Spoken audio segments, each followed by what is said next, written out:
Ada satu ungkapan ulama, maka nalillah fahuwal muttasil, wa maka naligairillah fahuwal munfasil. Sesuatu itu kalau diniatkan karena Allah, maka Allah yang jaga. Maka dia akan nyambung terus. Kebaikannya, kemanfaatannya, ya, kemaslahatannya, kegunaannya akan terus nyambung. Tapi kalau sesuatu itu diniatkan bukan karena Allah, walaupun dia megah dan hebat, dia pasti akan putus suatu ketika.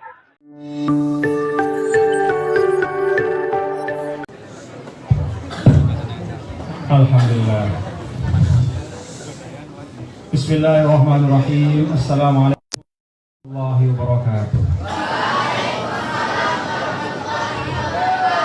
Alhamdulillah. Alhamdulillah alhamdul hamidin wassalatu wassalamu ala sayyidil mursalin imamil muttaqin imamil ghurril muhajjalin sayyidina maulana Muhammadin wa ala alihi wa sahbihi ajma'in, amma ba'du. Yang saya banggakan dan saya hormati, kita doakan mudah-mudahan beliau sehat walafiat, yaitu pimpinan Pondok Pesantren As-Salafiyah 2 Melangi, sahabat saya Al-Mukarram Bapak Kiai Haji Dr. Irwan Masduki beserta Ibu Nyai, ya, dan semua keluarga serta seluruh para pengasuh pondok pesantren, ustaz dan ustazah, para pendidik yang ada di tempat ini. Kita doakan guru-guru kalian semua disehatkan dan diafiatkan oleh Allah Subhanahu wa taala. Ananda semua para santri dan santriwati, putra dan putri, tulab dan tholibat, fatahallahu alaikum futuhal arifin. Semoga Allah membuka hati dan pikiran kalian para tulab dan tholibat untuk mendapatkan ilmu yang barokah. Berkah itu, kata ulama, yang namanya berkah itu al-istimrar fil khair. Istimrar artinya suatu yang baik dan terus nyambung baiknya. Jadi kalau ada umur yang berkah, maka artinya adalah umur itu terus menerus berjalan dalam kebaikan. Atau aziyadatu fil khair. Berkah itu juga bisa berarti bertambah kebaikan. Tadi Al-Mukarram, guru kalian dan sahabat saya ini, Al-Mukarram Kiai Haji Dr. Irwan Masduki, menyampaikan awal Pak Kiai, ya, dari pondok yang demikian indah ini adalah bangun belakang kalian yang beliau beli dengan berapa? 2,5 juta ya? Dengan 2,5 juta itu bangun di belakang kalian ini, nak. Itu kalian lihat setiap saat kalau lagi ke tempat ini, lihat bangunan itu untuk kalian mendapatkan hikmah. Dari bangunan sederhana itu, alhamdulillah lahirlah pondok yang indah seperti ini. Itu salah satu ciri keberkahan, bertambah kebaikan, terus meningkat kualitas dan kuantitasnya. Dan ananda semua, ya, yang ada di tempat ini, kalau ada di tempat yang berkah, jangan disia-siakan. Ya, kalau kata ulama, iltamisul barokah min zawil barokah. Cari keberkahan itu dari orang-orang yang punya keberkahan itu. Cari keberkahan itu dari tempat-tempat yang ada keberkahan itu. Karena itu tadi saya lihat ada santriwati, tholibat dari Jakarta, dari Kalimantan, dari Aceh, ya. Dari mana aja nih yang luar Jawa, angkat tangan deh. Dari mana? Ya, udah, pokoknya semuanya dah. Nah, ya, ini juga alhamdulillah. Ya. Jadi adik-adik semua, ya, anak-anakku semua, para tulab dan tholibat, kalian sudah tepat menuntut ilmu di sini. Kalian sudah tepat menuntut ilmu di sini. insya Allah dapat ilmu-ilmu yang barokah. Ya. Dan ini juga pelajaran, nak. Ya. Ini pelajaran.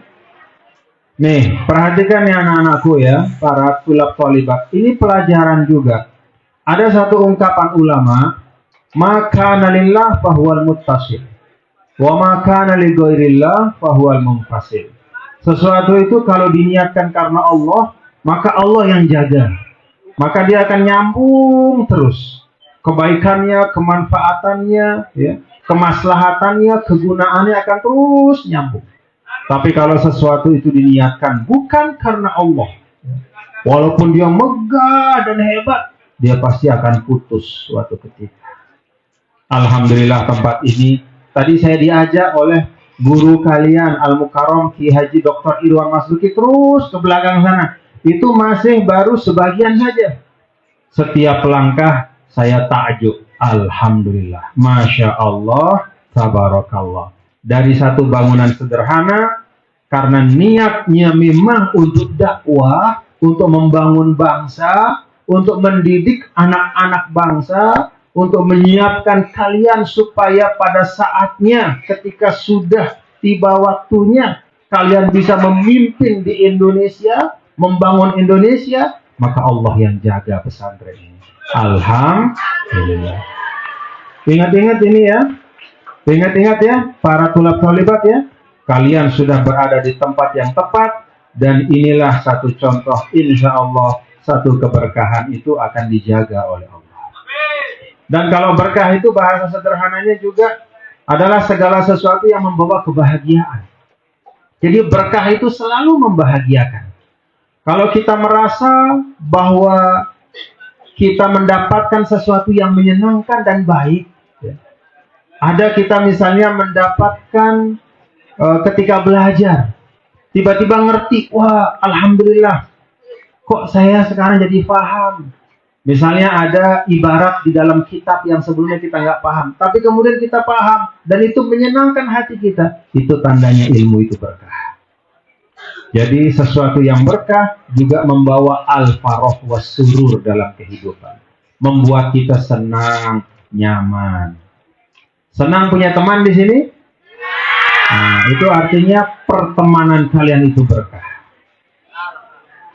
Kemudian ulama juga menyampaikan tanda dari keberkahan itu adalah yamfa'un nas. Sesuatu yang tidak hanya dapat kita manfaatkan untuk diri kita, tapi juga dapat dimanfaatkan oleh orang lain.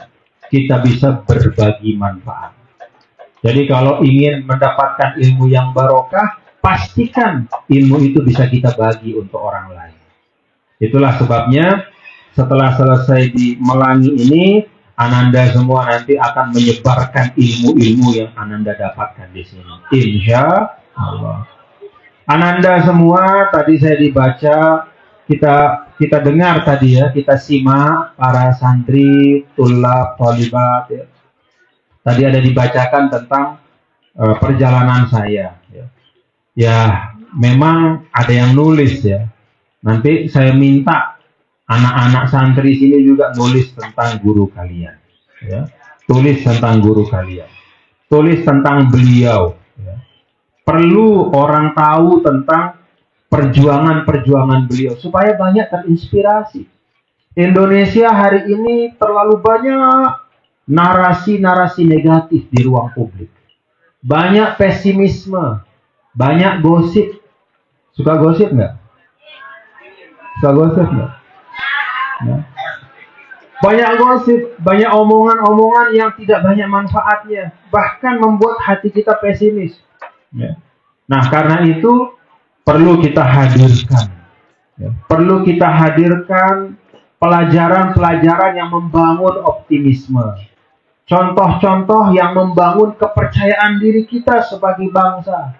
Karena tidak mungkin bangsa kita akan maju kecuali kalau kita memiliki kepercayaan, thiqah dengan diri kita. Dan sebagai bangsa Indonesia yang mayoritas adalah Muslim, kita ingat firman Allah dalam Al-Quran, walillahil izzatu walirasulihi walil mu'minin. Bahwa kehormatan, ya, kepercayaan diri. Ya. Kepercayaan diri itu harus ada pada orang-orang beriman. Karena akidahnya adalah akidah yang baik. Ya. Agama yang ada pada dirinya adalah agama yang mulia yang datang dari Allah. Karena itu tidak ada yang perlu dia khawatirkan. Dengan inspirasi agamanya itu, dengan nilai-nilai baik yang ada dalam dirinya, dia bisa membangun Indonesia. Nah, itulah yang saya saksikan hari ini. Jadi kalau ada tadi beliau sampaikan, wah kalau saya ini di kampung saja, enggak benar. Ya. Apa yang saya saksikan hari ini, itu bahkan tidak semua orang di kota besar sana bisa melakukannya. Prestasi-prestasi beliau di sini, nih ada ya, tadi saya belajar juga nih dari beliau. Beliau tadi ketika jalan sama saya, itu cerita. Nih Tuan Guru, batu yang ada ini yang kita injak, ini batu bekas yang dipakai dulu oleh pemahat di Borobudur. Jadi udah nggak laku dijual. Sisa-sisa dari para pemahat yang biasanya mungkin dijual murah atau bahkan dibuang. Tapi coba lihat Tuan Guru, kita bisa bikin batu-batu ini menjadi jalan yang indah, yang bisa mendukung mobilitas di pondok pesantren. Nah, ini Ananda ya. Tadi saya sampaikan kepada beliau. Kan dalam Al-Quran itu Allah Subhanahu wa Ta'ala menyampaikan kepada kita, menjadi pesan nih. Huwallazi khalaqalakum ma fil ardi jami'a. Allah Subhanahu wa Ta'ala itu menjadikan segala sesuatu di bumi ini untuk kita. Jadi ma di situ artinya semuanya. Karena itu sebenarnya tidak ada yang tidak bermanfaat. Tidak ada yang sia-sia. Kalau kita lihat dalam surah Ali Imran, contoh dari ulul albab itu, ya, sikap mereka karena ilmunya udah dalam, karena dia sudah mengerti, karena dia punya keterampilan, karena dia punya pengetahuan. Maka apa yang dia katakan? Ma khalaqta hadza batila. Ya Allah, nggak ada yang sia-sia ternyata di bumi ini ya Allah. Semuanya ada gunanya. Nah, kapan kita bisa menggunakan sesuatu? Kalau kita punya pengetahuan tentang sesuatu itu. Karena itu pelajaran yang penting dari pondok pesantren ini, bahwa di bumi Indonesia ini anak-anakku sekalian, tidak ada yang sia-sia. Allah sudah siapkan yang terbaik untuk kita anak-anak bangsa. Tinggal bagaimana kita mengelolanya sebaik-baiknya. Dan mengelola itu adalah dengan pengetahuan, keterampilan, dan pengalaman. 3 hal yang kalian bisa pelajari di pondok pesantren ini. Pengetahuan, keterampilan, dan pengalaman. Maka syukur, alhamdulillah, saya senang betul hari ini di sini, dan saya melihat ya para santri, para pelajar putra putri ya. Kalau tadi Pak Kiai sampaikan, Tuan Guru coba sampaikan beberapa hal yang bisa memotivasi. Saya ingin sampaikan, motivasi kalian terbesar adalah berada di pondok pesantren ini. Teruslah belajar di pondok ini. Lihat semua hal yang ada di sekitar kalian sebagai bahan pembelajaran. Wong saya aja baru sebentar di sini sudah belajar. Saya aja baru sebentar udah belajar. Saya belajar bahwa tempat yang hebat ini dibangun dari awalnya bangunan sederhana 2,5 juta tuh. Tuh satu pelajaran. Ada berkah. Yang kedua, ternyata banyak sekali bahan-bahan yang ada di sini adalah bahan yang semula dianggap nggak berguna. Ternyata di sini menjadi tempat yang indah. Artinya apa? Dengan ilmu, dengan kepahaman. Karena itu, para santri, santriwati, para tulab-tolibat, jadikan motivasi terbesar kalian adalah berada di tempat ini. Belajar dari beliau, dari para guru, dari buku-buku, dan juga belajar dari pondok pesantren ini. Insya Allah, alumni-alumni dari Melangi akan mengisi ruang-ruang perkhidmatan di Republik Indonesia. Nggak hanya menjadi ustaz-ustazah, ya, tapi mengisi semua ruang. Karena seperti itulah sunnah Rasulullah SAW. Jadi Rasulullah SAW itu tidak menyuruh semua sahabatnya jadi ustadz, enggak. Rasulullah SAW tidak menyuruh semua sahabatnya hafal Quran, enggak. Di Madinah itu zaman Nabi tidak semua sahabat hafal Quran, tidak semua sahabat menghafal hadis. Ada yang menjadi pedagang, ada yang menjadi ada yang menjadi guru, ya. Ada yang menjadi tukang tempa besi, ya. Ada yang menjadi tukang kayu, ada yang menjadi petani atau pekebun di kebun kurma di Madinah sana, ya. Beragam.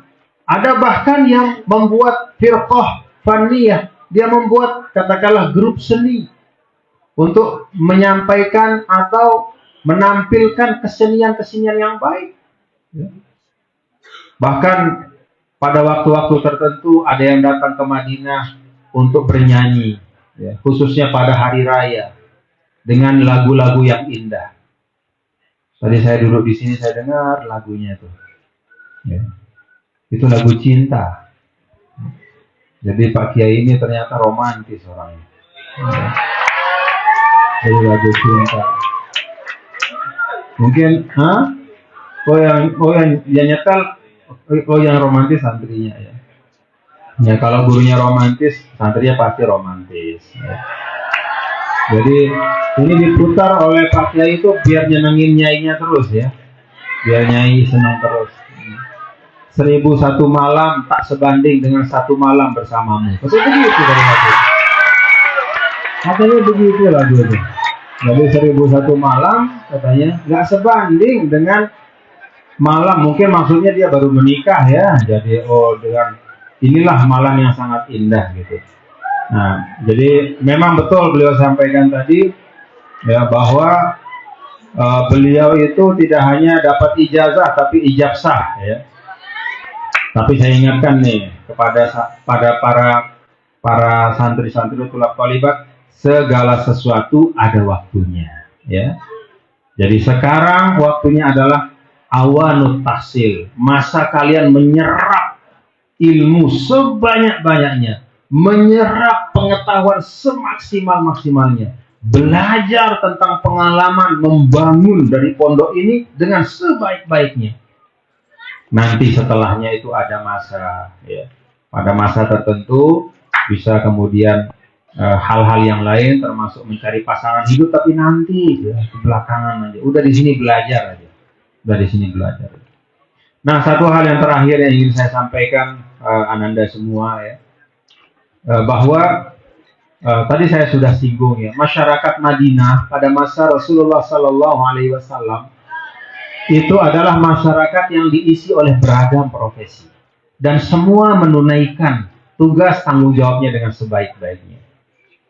Jadi masyarakat Madinah itu bukan isinya semua orang zikir di masjid saja, enggak.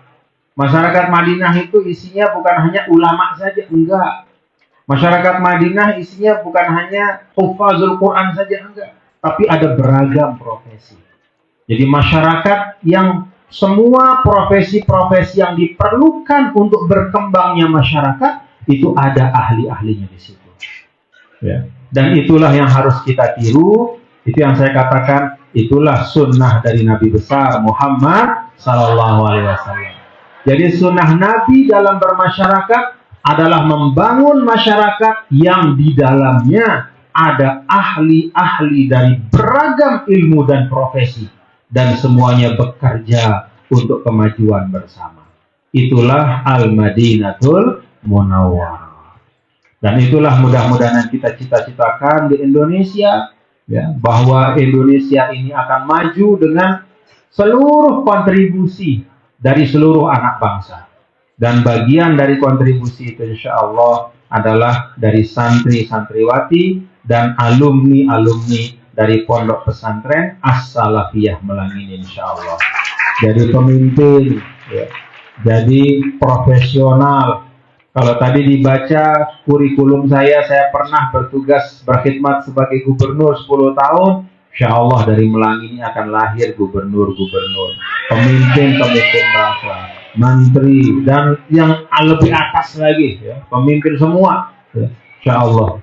Karena bekalnya sudah cukup di sini. Ada ilmu, ada keterampilan, dan juga ada pengalaman. Demikian pula yang putri-putri ya.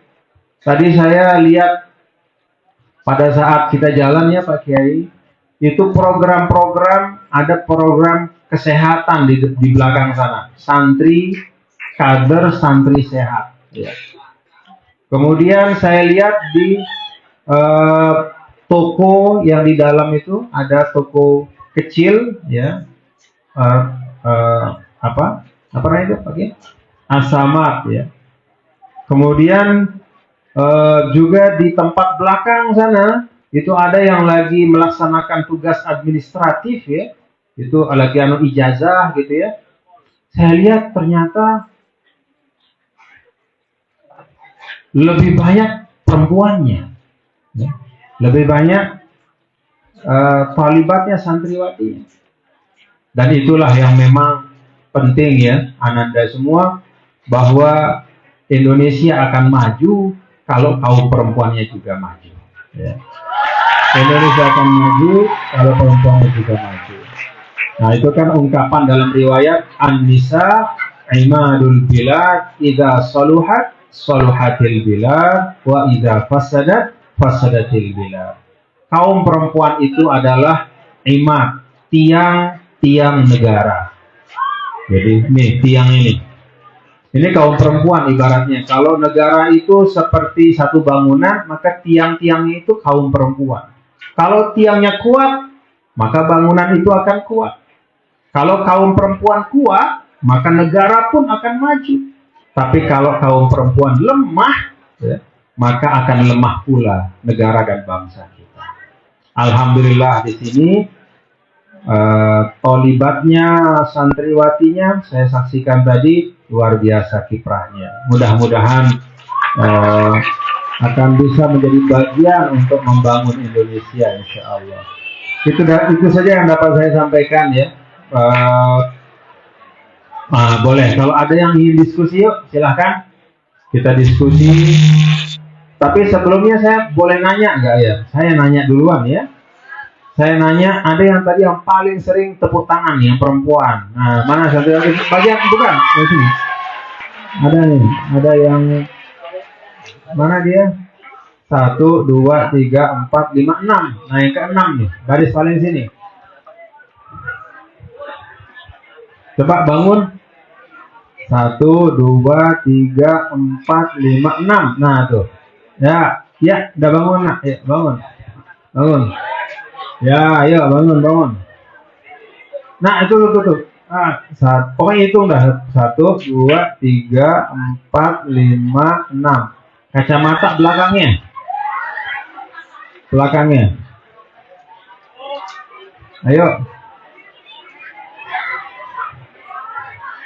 Ayo nak bangun. Gak apa-apa yuk. Ya, mau dikasih hadiah mau ini. Oh, malu dilihat sama yang putra. Ya. Udah yang putra nunduk dulu. Nah, tuh. Yuk. Ayo. Saya mau tanya dari mana? Ya. Saya mau tanya apa cita-citanya. Ya. Ayo nak. Nah, itu yang kacamata. Ya. Boleh berdua deh berdiri. Nah. Yuk, pegang mikrofonnya.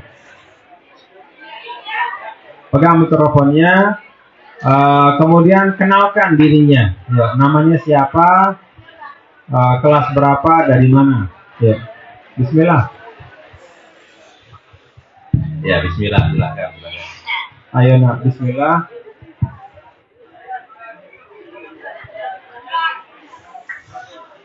Ayo. Jangan terpengaruh sama teman-temannya yang ribut. Ya. Ya, bismillah.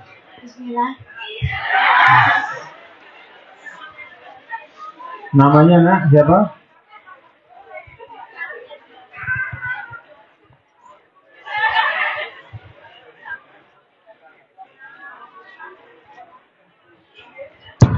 Nah, bunyi. Ya, bismillah. Namanya siapa nak? Silakan.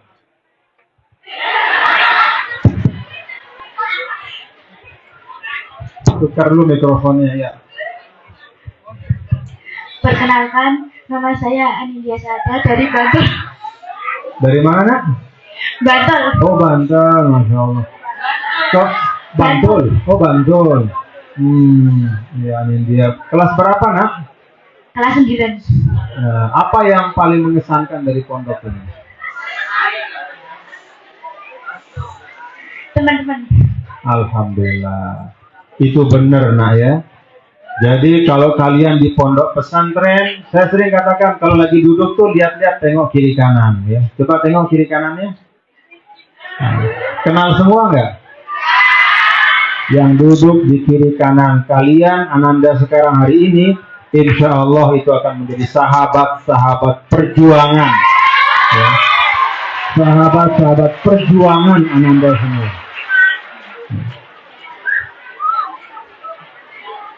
Sudah berapa tahun, Nak, di sini? 3. 3 tahun. OTW. 3 OTW. 2,5 berarti ya, hampir 3. Alhamdulillah. Apa cita-citanya, Nak?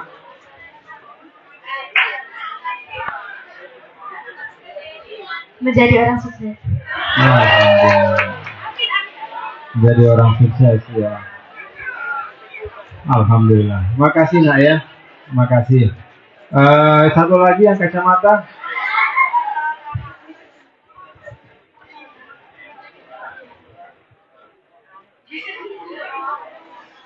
Namanya, Nak, siapa? Kezia. Kezia. Dari mana, Nak?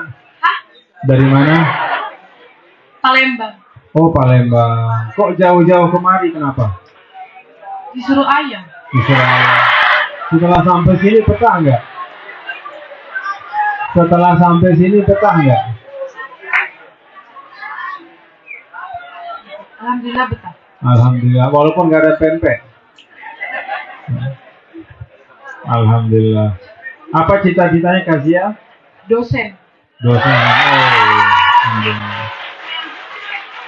Bagus, bagus.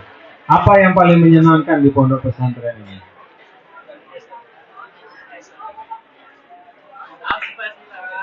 Kebersamaan sama teman-teman. Alhamdulillah. Terima kasih, Kazia. Terima kasih. Siapa tadi? Anesia. Terima kasih, Naya.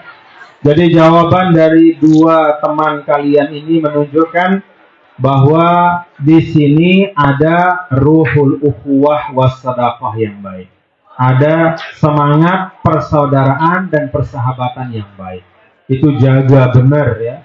Karena sekali lagi hari ini yang duduk bersama kita bisa jadi itu akan membersamai kita puluhan tahun ke depan. Berjuang bersama membangun Indonesia. Saya hari ini umur saya sudah 50 tahun.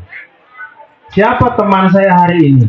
Teman saya hari ini adalah orang yang bersama saya di Kairo dulu. Kapan saya di Kairo? Tahun 91. Jadi kalau 91 saya ke Kairo, dihitung sekarang, itu berarti sudah 31 tahun. Jadi orang yang 31 tahun lalu ketemu saya di Kairo, itulah yang membersamai saya. Berjuang bersama-sama untuk membangun Indonesia. Sama juga beliau. Ya. Beliau juga bersama saya, walaupun junior saya, beberapa tahun setelah saya. Ya. Kami bersama-sama di Al-Azhar. Ya. Tahun 90-an. Tapi sampai sekarang kami masih bersama-sama. Memang nggak ketemu setiap hari, tapi tetap saling mendoakan. Hari ini yang bersama kita duduk, adik-adik, anak-anak semua, ya termasuk para tulab, insya Allah itulah yang juga akan membersamai kita sekian lama ke depan. Karena itu bangunlah persahabatan yang baik, saling mengisi dalam kebaikan. Terima kasih. Assalamualaikum warahmatullahi wabarakatuh. Boleh, boleh. Silakan. Ya, silakan. Penanya 2, putra dan putri. Yang berani tanya nanti saya beri buku. Yang ngasih buku hadiah nanti saya. Ya, buku atau kitab yang dulu saya beli di Mesir. Nah, ya. Dari putra 1 penanya, silakan.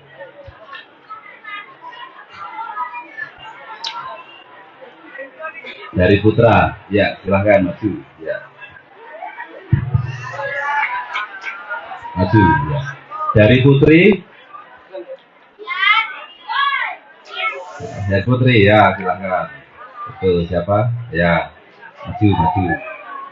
Siapa itu? Ya, maju. Dua penanya. Ya, silakan ya, Putra maju. Pak, mic-nya Pak. Ya. Atau mic-nya digeser ke sana. Oh ya, maju aja.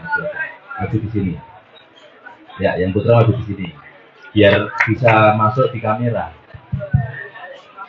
Ya. Di sini. Ya, salim dulu. Ya.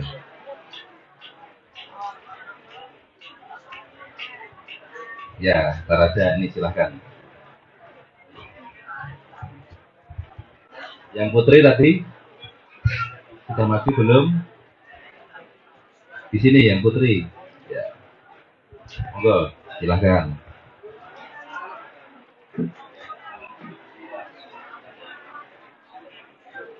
Assalamualaikum warahmatullahi wabarakatuh. Saya ingin bertanya, apa rahasia atau amalannya Bapak agar bisa menjadi seperti sekarang ini, agar bisa dipraktekkan oleh semua santri?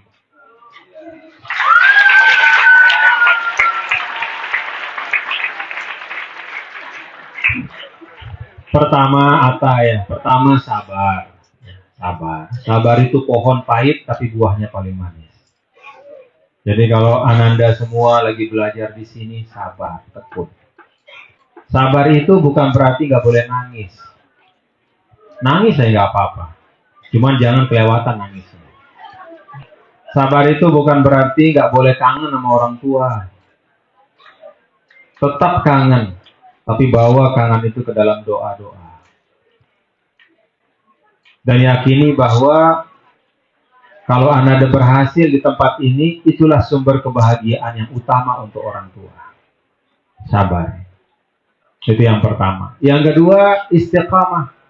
Istiqamah itu artinya konsisten. Jadi, bentuk dari konsistensi itu adalah disiplin. Kita disiplin di dalam mengerjakan sesuatu yang memang merupakan tugas kita. Kalau pelajar, penuntut ilmu itu kan tugasnya belajar, ya disiplin belajar. Kalau Ananda punya kewajiban sebagai seorang muslim sholat 5 waktu, disiplin sholat 5 waktu. Kedisiplinan itu pasti insya Allah akan membuahkan keberhasilan. Kalau kita lihat para inventors, ya, orang-orang yang berhasil menemukan hal-hal yang berguna untuk manusia. Ya. Seperti misalnya Thomas Alva Edison. Ya. Kemudian kalau zaman sekarang itu misalnya ada penemu komputer. Atau ada tokoh-tokoh yang menemukan satu penemuan teknologi luar biasa. Misalnya ada penemu atau pemilik industri yang namanya Apple, dulu namanya Steve Jobs, ya, sudah meninggal orangnya. Ya. Dia bisa melahirkan penemuan itu bukan sehari semalam, nggak kayak bikin bakso. Tahu kan bikin bakso? Kalau bikin bakso giling-giling dagingnya semalam, terus kepel-kepel taruh ke dalam kuahnya, besok pagi udah bisa dimakan. Ya.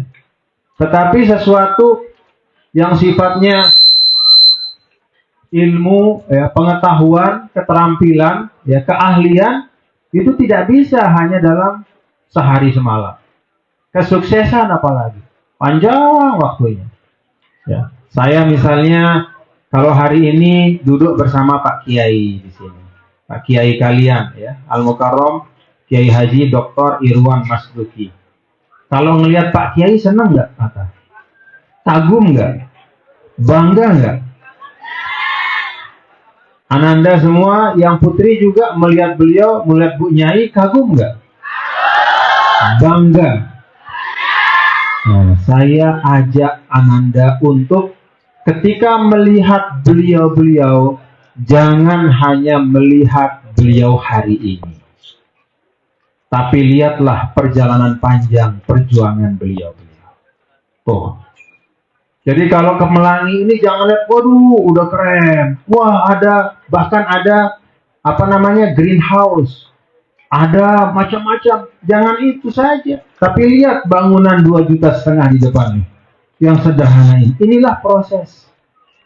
Jadi kalau kita melihat orang yang sukses, yang seperti guru kalian di sini, bahkan misalnya seperti Pak Jokowi, presiden sekarang, wah di istana, wah dikawal pas pampres, wah punya kewenangan besar. Jangan lihat Pak Jokowi hari ini saja, tapi lihat bagaimana beliau berproses. Jadi tukang kayu, pergi dulu ke Aceh sama Bu Iriana ke tengah hutan, tinggal di situ untuk bekerja di satu perusahaan. Di Aceh, jauhnya kayak apa dari Solo ke Aceh coba. Tapi dijabani, dilaksanakan. Dan kalau kita lihat teladan yang utama, yaitu Nabi kita, Nabi besar Muhammad Sallallahu Alaihi Wasallam, beliau juga menjadi manusia istimewa, bukan berarti tidak ada proses yang pedih dan berat. Ada proses yang panjang. Karena itu perlu kedisiplinan, perlu kesabaran. Ya. Disiplin, sabar, itu dua. Yang ketiga dan terakhir, ya, kata Imam Mawardi, ya, kata Imam Mawardi, negara itu akan maju kalau penduduk-penduduknya punya amalun fasih. Amalun artinya cita-cita, fasih lapang. Kalau bahasa kita ada optimisme.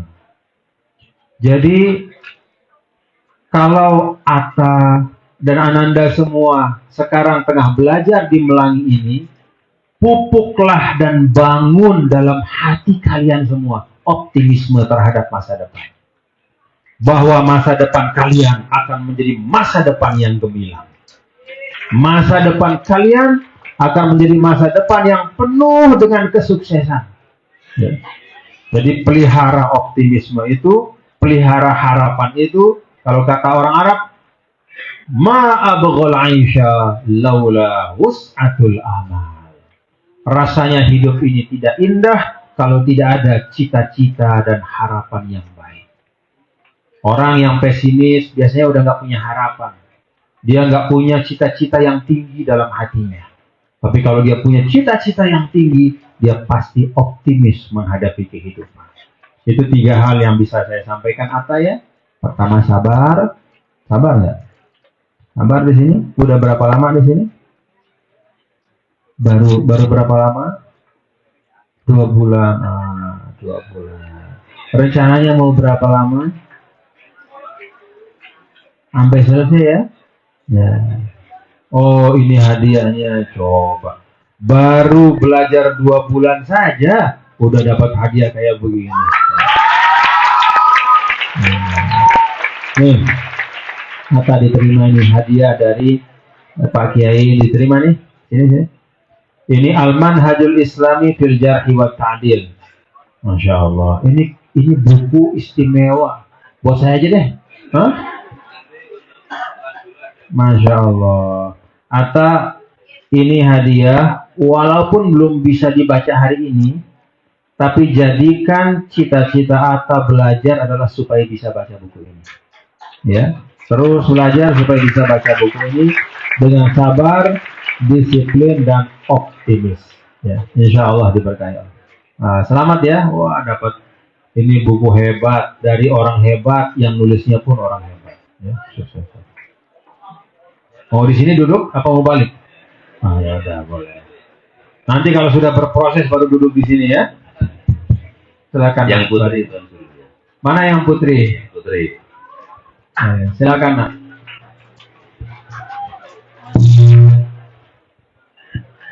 Assalamualaikum warahmatullahi wabarakatuh. Waalaikumsalam warahmatullahi wabarakatuh. Perkenalkan, nama saya Istiqomah Intan. Istiqomah, Masya Allah. Namanya bagus sekali. Istiqomah Intan. Silakan.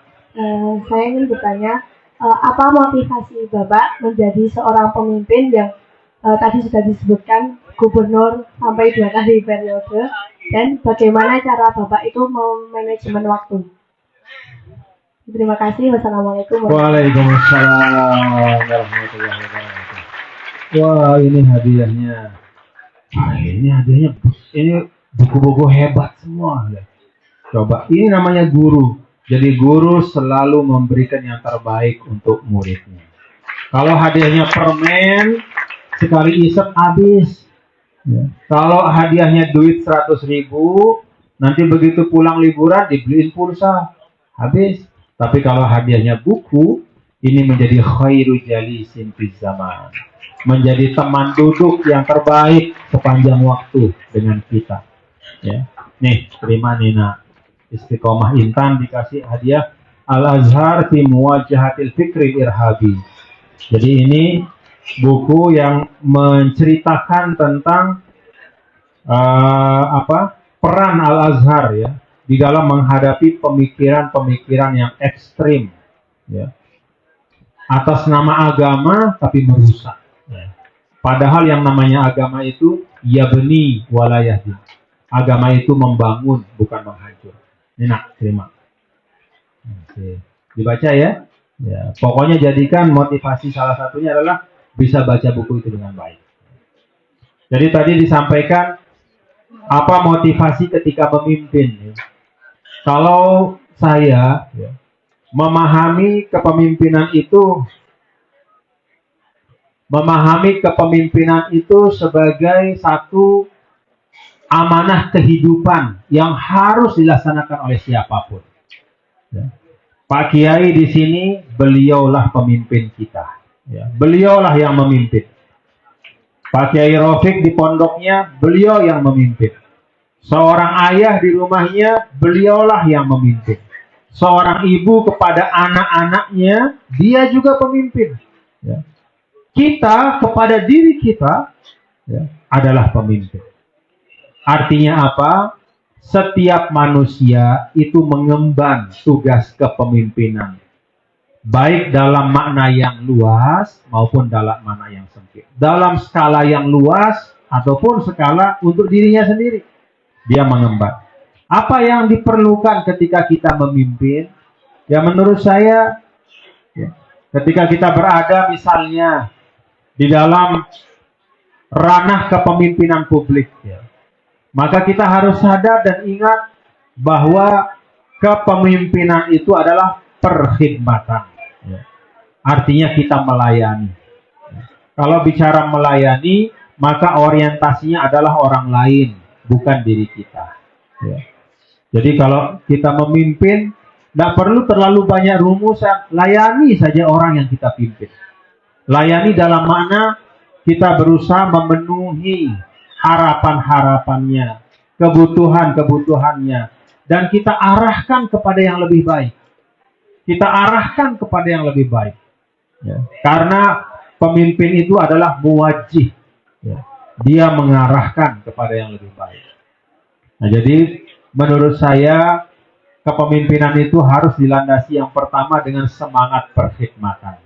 Kalau kita mulai dengan semangat perkhidmatan, maka insya Allah kepemimpinan tidak menjadi beban, tetapi insya Allah menjadi jalan perjuangan dan jalan dakwah. Kalau ditanya bagaimana membagi waktu, ya, secara sederhana, nak, ya, tadi saya sudah singgung, segala sesuatu itu ada waktunya. Nah, ketika kita sedang menjalankan satu amanah, maka amanah itu yang kita utamakan. Amanah itu yang kita utamakan. Misalnya, saya dulu berkhidmat sebagai gubernur. Sebelumnya, saya itu mengajar. Ya. Seperti beliau, saya mengajar juga di pesantren. Nah, ketika sedang bertugas sebagai gubernur, menyangkut kemaslahatan orang yang lebih banyak, maka itu yang saya letakkan. Yang paling prioritas. Ya. Sehingga waktu saya prioritaskan untuk itu. Lalu juga waktu untuk mengajar tetap ada, tetapi di bawah itu. Ya. Kemudian waktu untuk keluarga juga tetap ada, ya. Tetapi juga di bawah itu. Dalam arti, apa yang menjadi prioritas utama kita, ya, itulah yang harus kita dahulukan. Sekarang misalnya anak-anak nih ya di pesantren nih. Sekarang kalian lagi ngapain nih? Hah? Lagi belajar kan? Karena sedang di pondok pesantren dan lagi belajar, maka prioritas utamanya itu belajar. Dan pada saat yang sama, kewajiban-kewajiban yang lain juga tetap dilaksanakan, tapi yang utama itu belajar. Jadi kalau bicara tentang mengatur waktu, intinya adalah know your priority. Ya. Ketahuilah al-aulawiyat. Ketahuilah prioritas kita pada saat itu. Insya Allah kalau kita menjalankan sesuatu sesuai dengan prioritasnya, maka semua akan dapat kita selesaikan dengan sebaik-baiknya. Wallahu a'lam bishawab. Terima kasih anak-anakku semua. Senang bisa silaturahim. Dan insya Allah saya akan kembali ke tempat ini dan menyaksikan insya Allah pondok pesantren kita, pondok pesantren As-Salafiyah Melangi ini semakin berkah, semakin banyak kiprahnya, dan para alumninya semakin mewarnai Indonesia insya Allah. Terima kasih. Assalamualaikum warahmatullahi wabarakatuh. Waalaikumsalam warahmatullahi wabarakatuh.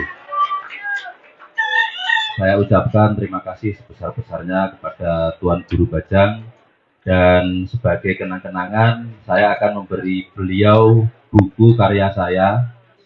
Yang pertama adalah Berislam Secara Toleran, Kerukunan Teologi Kerukunan Umat Beragama.